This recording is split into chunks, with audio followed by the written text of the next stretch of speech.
Norms ল্যাবে সবাইকে স্বাগতম। আজকে আমরা সম্পাদ্য এক এটা কিভাবে করে আঁকতে হবে সেটা আমরা শিখবো।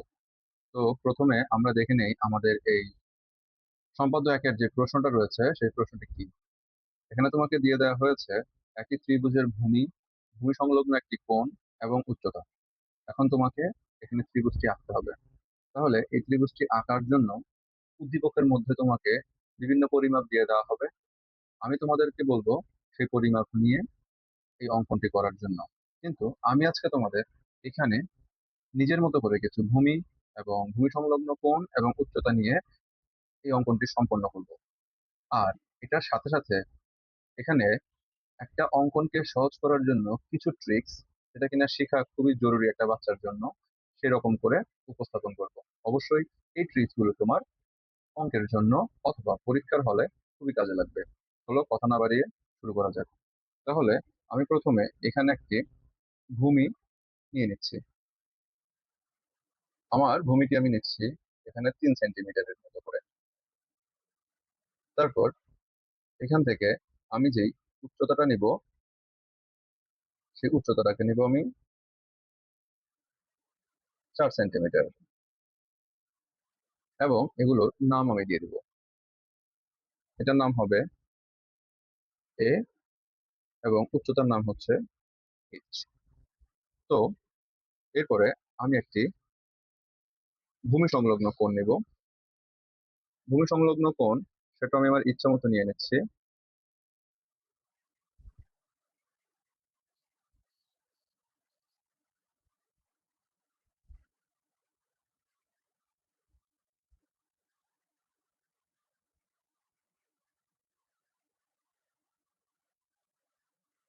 আমি এখানে 60 ডিগ্রি কোণ নিলাম।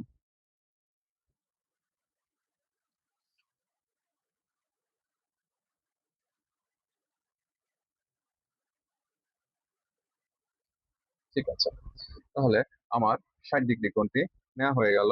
এখন আমি এই কোণের একটা নাম দিয়ে দেবো। আমি নাম দিলাম এক্স। তাহলে চলো এটা কিভাবে করে আঁকতে হবে সেটা আমরা দেখে নিই।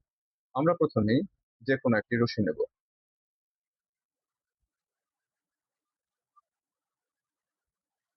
এই রশ্মিটি নাম আমি দিতে চাই বি ই। তাহলে এই বিই রেখা থেকে আমি প্রথমে ভূমি এর সমান করে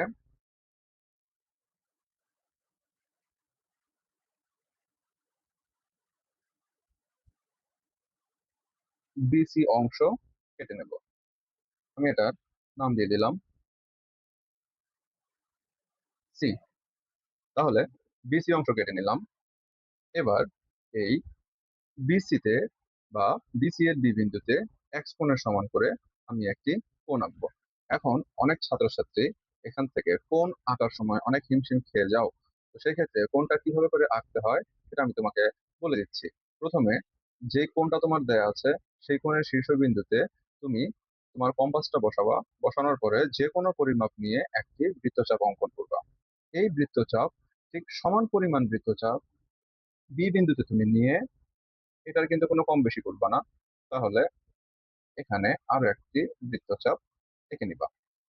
আঁকার পর তুমি এইখানটাতে যে কোনো একটা বিন্দুতে তুমি তোমার কাটা কম্পাসটাকে বসাবা। বসানোর পরে এই যতটুকু পর্যন্ত এর পরবর্তী যে অংশটুকু বা বৃত্তচাপটা আছে সেই অংশটুকুর মাপ নিবা। মাপ নেওয়ার পর এটাকে এখানে বসাইতে হবে। বসানোর পর এখানে বৃত্তচাপ আঁকবা। বাস, এটাই হয়ে গেল তোমার সেই কোণের মান।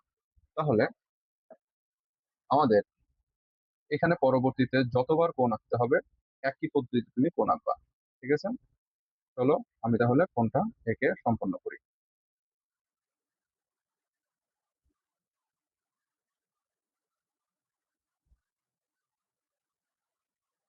তো আমার এই কোণের নাম আমি সি বি এফ দিতে চাই। তারপর এই যে বি বিন্দু, এই বি বিন্দুতে যেহেতু আমাকে উচ্চতা দিয়ে দেওয়া হয়েছে, তো সেই হিসেবে আমি এই উচ্চতাটা আঁকার জন্য সর্বপ্রথম এখানে একটি সমকোণ আঁকবো।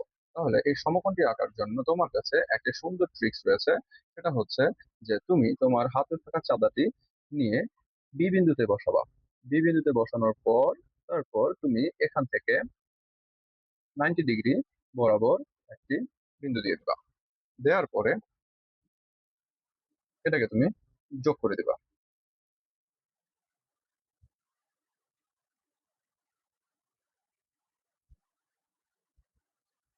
যোগ করার পর এখানে তোমার যে সমকোণটি তুমি এঁকেছো সেই সমকোণটি তোমার কমপ্লিট হয়ে গেছে।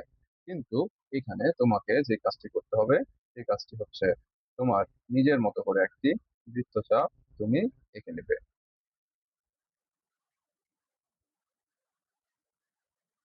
তারপর ওই একই পরিমাপ নিয়ে তুমি কাটবে এইখানে, তারপর আবার এখান থেকে এইখানে, তারপর আবার এইখানে, তারপর এইখান থেকে বসাবা। এখান থেকে বসিয়ে এইখানে দেখো অনেক ক্ষেত্রে মিলে, মানে আমাদের মিলে না, যার কারণে আমাদেরকে মিলানোর জন্য কিছুটা কম বেশি করে তারপরে আমরা মিলাই নিব। ঠিক আছে, তাহলে আমাদের কাছে আমাদের এই যে 90 ডিগ্রি কোণটি আমরা পেয়ে গেলাম।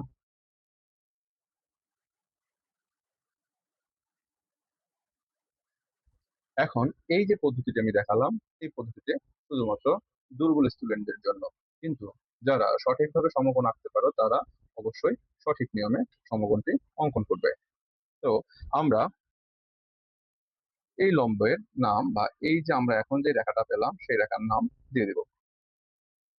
আমাদের রেখার নাম আমরা রাখতে পারি বি এইচ। তারপর আমরা এই বিএইচ রেখা থেকে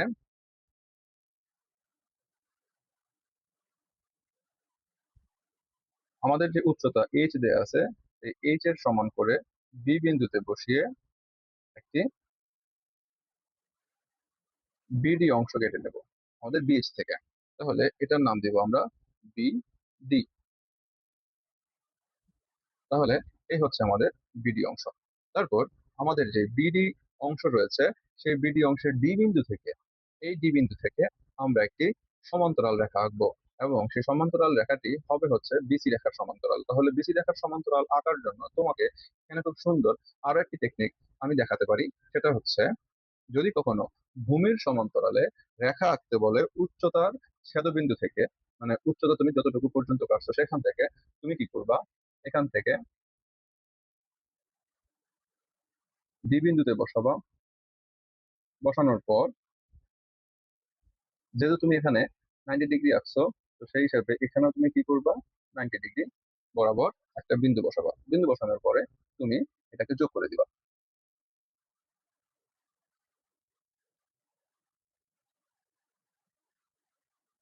বাস, তোমার সমান্তরাল রেখা হয়ে গেল।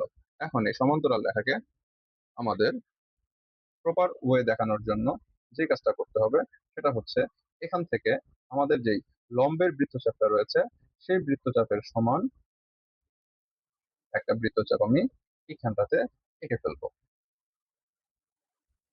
এঁকে ফেলার পর আমাদের এই বিন্দুতে বসিয়ে এই ছেদবিন্দু পর্যন্ত আমাদের যে পেন্সিল, সেই পেন্সিলটাকে নিয়ে এসে আমরা সুন্দর মতো করে কেটে দেব।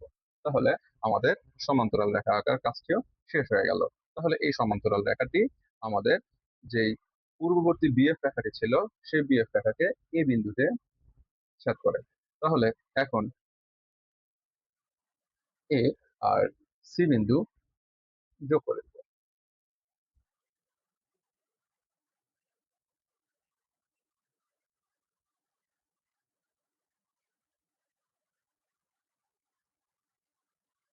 তাহলে এখানে আমরা এ বি সি যে ত্রিভুজটি পেলাম সেই ত্রিভুজটি হচ্ছে উদ্দিষ্ট ত্রিভুজ। ধন্যবাদ।